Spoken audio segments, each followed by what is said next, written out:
you happen to see or hear the Ryan Ripken interview with Tyler Wells? I did not. Oh, my goodness. Well, Tyler Wells said the quiet part out loud.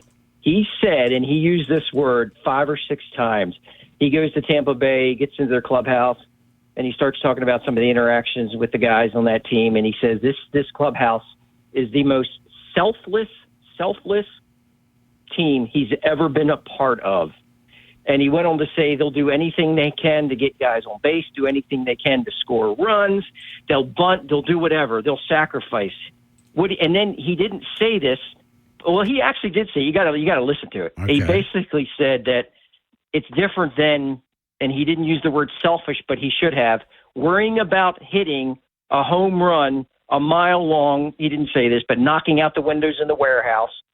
And, Bob, this is what we've been saying all along. You just talked about it. Exit velo, launch angle. That's all they care about, home runs. And you said it yourself a second ago. This team only wins when they're hitting home runs. And they can't win any other way. Now, they can't play small ball. I didn't hear the interview, so, Bob, I'll defer to you, and we'll have Ryan on tomorrow when we're ripping it with him. But was he implying that the players are selfish and it's a selfless organization in Tampa? Maybe more above the Orioles' philosophy is swing for the fences and, small ball be damned. Well, the fact that he used the word selfless to describe Tampa Bay's atmosphere kind of implies that the team that he just left is selfish and all they care about is hitting home runs. Now, you talked about Gunnar breaking out last night. Didn't he say beginning of the year his goal was to beat Pete Alonso in home runs? I thought I heard or read that somewhere that was he was chasing that goal. But be that as it may, I couldn't believe. I mean, I believed it. He said it, and I thought it all along. That was the issue. I think it's a toxic environment in this organization. Starting at the top with Elias. I do wish Mr. Elias would tender his resignation, put a nice letter in there so he doesn't get fired, leave here. Bob, one last point here. Yeah. Wouldn't this be funny? We go to Tampa. Wells or Baker are going to play a part in these games. Huge part. Cedric Mullins, too. Cedric Mullins. They go to, and then they play Boston, whatever. And wouldn't it be funny if Adley has something to do with a loss or two with that series? Yeah, I don't know. Hey, Bob, thanks for the call, man. I appreciate it. Yeah, man. And look, I didn't hear the interview. Let me stress this. But Tyler Wells has been teammates with these guys for a long time. And by all accounts, friends with these guys for a long time. So I don't know if he, without hearing it, was referring to maybe the players themselves as selfish, or maybe it's just a dopey team-wide philosophy offensively where, let's see 460-foot home runs and 120-mile-an-hour lineouts the second. Because sooner or later, you're going to hit into good luck. I mean, Tampa's philosophy, they steal a ton of bases. They hit well with runners in scoring position. And they can hit their share of homers. I mean, Junior Camanero's got 34 home runs. They hit 6 last night. I mean, Tampa can do some damage with the sticks, but I don't know.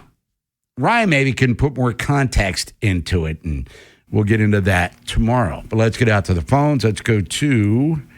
Hey, Rashawn in Baltimore. Rashawn, what's up? What's going on, Bob? How you doing, man? We're 2 out of the wild card. What's up? That's what's up. I know. Feeling good, man. You was ready, to still am. Tuck everything away that They're day, done. man. They're finished. They're 400. They're 400, 500. Got to get to 500. Listen, Bob, just when you thought they was done, man, they're going to pull you right back in. Just remember that. I remember in that movie, he had a stroke right after he said that, too. Yeah, you start yelling out Fredo. Just when I thought I was out, they pulled me back in. Then he strokes out, yelling Fredo's name. Yeah, so that's what I'm saying.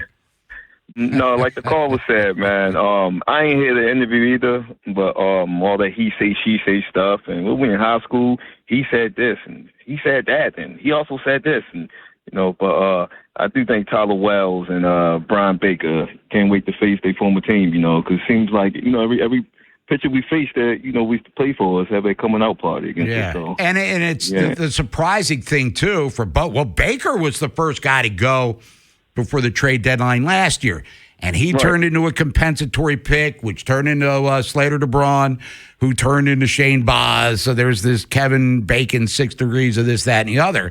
So who knows? Boz, to me, has been an asset, but he had controllable years. Elias likes to trade for guys with controllable years, but boy, he has no problem trading them away. I guess because he figures you can maximize the value that way. Exactly. Now, and didn't Bacon make an All-Star game? Yes, he did. I think he leads the majors in saves still. Get the hell out of here, man. Yes, How about that, man? But as far as this road trip, though, before they started it, I was like, man, hopefully they can go 6-4, right? But that's going to be hard to happen. But hopefully they beat Minnesota today. And if they split in Tampa, in a 4-game set down there, we'll be 5-5. Honestly, I'll be, happy with that, though. And then that'll still keep them in that 2-game, game and a half of that last wild card spot, though. Yeah. So I hear you working, but the track record outside of a 7-game winning streak and some earlier stuff where they won 4 or 5 or 5 or 6, I don't see it. Rashad, I hope I'm wrong. I usually am. Yeah, but I think I'm on point with this one. But listen, you said Gunnar is back, though, right? He's back. Just for one day. One day only. We'll see. But listen, he has no choice but to be back. I mean, we can't move him down the lineup for some reason. We can't send him down to AAA. Everybody's scared of his agent, the Scott Boras guy. So don't want to upset him. Well, I wouldn't send him to the minors. Hey, Rashawn, man, thanks. We got to roll. But I wouldn't send him to the minors. I mean, there's nobody at Norfolk's going to be better than Gunnar Henderson here in the Orioles lineup. But dropping him down in the lineup, I don't think is an egregious thing. But he made Craig Albernez look like a smart guy last night. How will he look coming up this afternoon? Yeah, to move him today, of all days. We're in such a pretzel here because that would go against our other philosophy of when a guy's hot, leave him where he is. Don't mess with him. So we're stuck in between today. We don't know what take to go with. Yeah, and that would be a very Orioles-like move, by the way, to drop him to 6th on a day after he hits, he goes 3 for 5 with a home. Or just a flat-out off day. A triple, a triple away from the cycle. Baker does lead the majors in saves with 34.